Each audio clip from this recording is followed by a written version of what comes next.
آلو دنیا کی سب سے زیادہ استعمال ہونے والی سبزیوں میں سے ایک ہے۔ لیکن کیا اب جانتے ہیں کہ آلو صرف ذائقہ ہی نہیں بلکہ صحت کے لیے بھی بے شمار فوائد رکھتا ہے؟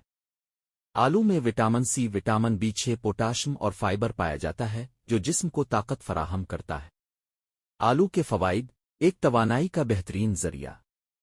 آلو میں موجود کاربوہائیڈریٹس جسم کو فوری توانائی فراہم کرتے ہیں، خاص طور پر کمزوری کے مریضوں کے لیے مفید ہے۔ دو، ہاضمہ بہتر بناتا ہے۔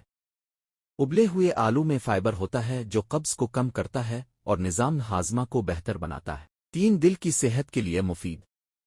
آلو میں پوٹاشیم بلڈ پریشر کو کنٹرول کرنے میں مدد دیتا ہے جو دل کی بیماریوں کے خطرے کو کم کرتا ہے۔ چار، جلد کے لیے فائدہ مند۔ کچے آلو کا رس آنکھوں کے گرد سیاہ حلقوں اور جلن کو کم کرنے میں مددگار ثابت ہوتا ہے۔ پانچ، وزن میں توازن۔ درست مقدار میں استعمال کیا جائے تو آلو وزن بڑھانے کے بجائے متوازن رکھنے میں مدد دیتا ہے۔ احتیاط: زیادہ تلے ہوئے آلو چپس کا استعمال وزن اور شوگر بڑھا سکتا ہے، اس لیے آلو کو ابلے آبھاپ میں پکا کر استعمال کریں۔ اختتام: اگر آپ کو یہ ویڈیو پسند آئی ہو تو لائک کریں، چینل کو سبسکرائب کریں اور ایسی مزید مفید ویڈیوز کے لیے بیل آئیکن دبائیں۔